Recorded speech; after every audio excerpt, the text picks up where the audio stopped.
Sa mga nagtatanong po, ano daw ba ang ibig sabihin nitong, "You're now eligible to create branded content"? Guys, yung branded content is collaboration between the creator, the influencer, and the brand.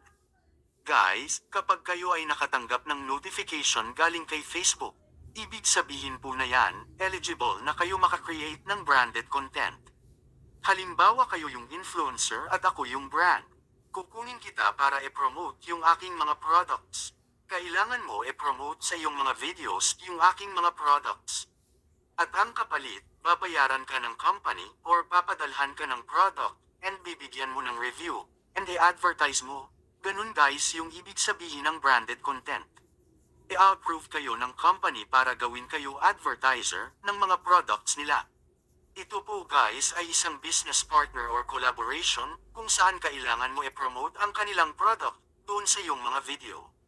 Kikita tayo dito katulad ng pagbibigay nila sa iyo ng libreng produkto or pwede kanilang bayaran ng cash. May mag-e-email po sa inyo or magmi-message kung ikaw ay kukunin nila para makipag-collab sa iyo. Okay guys, follow for more para